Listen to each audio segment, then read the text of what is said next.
Hey science lovers, I'm back with another video today, and today's topic is Heisenberg uncertainty principle. So let's explore the magic of chemistry together. So we begin with the topic, like one by one we will discuss introduction, definition, principle and relationship. Heisenberg एक theoretical German फिजिशियस था. उन्होंने 1927 में बहुत important principal दिया quantum mechanics का. 1 में इनका birth हुआ. ऑब्वियसली इनको नोबेल प्राइज़ भी मिला बिकॉज इन्होंने क्या दिया था, अनसर्टेनिटी प्रिंसिपल प्रोवाइड किया था और बिल्कुल नज़रिया चेंज कर दिया कि कैसे हम एटम्स, सब एटम्स और पार्टिकल्स को स्टडी करेंगे. और अगर हमें अनसर्टेनिटी प्रिंसिपल समझना है तो हमें पता होना चाहिए पहले कि पोजीशन क्या चीज़ है, पोजीशन किस चीज़ को रेफ़र कर रही है. पोजीशन हमें बताती है कि किसी चीज़ की स्पेसिफिक पर्टिकुलर लोकेशन क्या है, कोई ऑब्जेक्ट कहाँ पे रखा है, कोई पार्टिकल स्पेस में कहाँ उसकी पोजीशन है, कहाँ उसकी प्रॉपर लोकेशन है.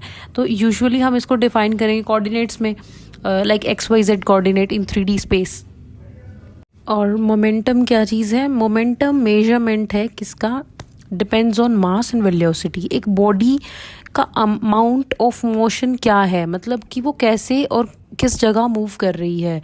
Like momentum is defined as mass into velocity और हम P से रिप्रेजेंट करेंगे मोमेंटम को, ठीक है. और मोमेंटम हमें ये भी बताएगा कि कितना मुश्किल है और कितना आसान है एक मूविंग बॉडी को रोकना. हमें पता है पोजीशन क्या चीज़ है, लोकेशन है किसी भी पार्टिकल की, ऑब्जेक्ट की. और हमें मोमेंटम भी पता है, मोमेंटम मास इनटू वेलोसिटी है. सो ये प्रिंसिपल हमें कहता है कि ये इम्पॉसिबल है, बिल्कुल एक साथ हम पोजीशन और मोमेंटम को बिल्कुल एक्यूरेटली मेजर नहीं कर सकते साइमल्टेनियसली, ठीक है. पता है हमें अनसर्टेनिटी को कैसे रिप्रेजेंट करेंगे. Delta x means uncertainty in position and delta P is uncertainty in momentum. h क्या है यहाँ पे? Planck constant. उसकी वैल्यू हमें पता है 6.626 × 10⁻⁻34 जूल सेकेंड. ओके, अब हमें ये बोल रहा है कि अगर हमें पोजीशन की वैल्यू बिल्कुल एक्यूरेट पता है, बट मोमेंटम में क्या आ जाएगा, मोमेंटम की वैल्यू क्या हो जाएगी, लेस प्रिसाइज होगी वो, मतलब या वाइस वर्सा हो जाएगा. मतलब कि अगर हमें पोजीशन की वैल्यू एग्जैक्ट नहीं पता तो मोमेंटम की पता है. सबसे पहले तो हम एग्जांपल कंसीडर कर लेते हैं ताकि हम इस कंसेप्ट को अच्छे से समझ पाएँ. तो हमारा फर्स्ट एग्जांपल है इलेक्ट्रॉन इन एन एटम.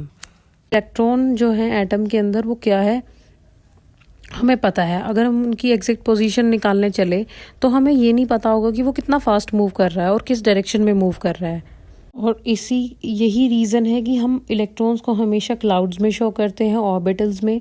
उनका कोई फिक्स्ड पाथ नहीं है जैसे कि और चीज़ों का होता है, जैसे कि प्लैनेट हो गया. लाइट, फोटोन एंड इलेक्ट्रॉन में क्या है, अगर हम इलेक्ट्रॉन को देखना चाहते हैं तो हम फोटोन को स्ट्राइक कराएंगे.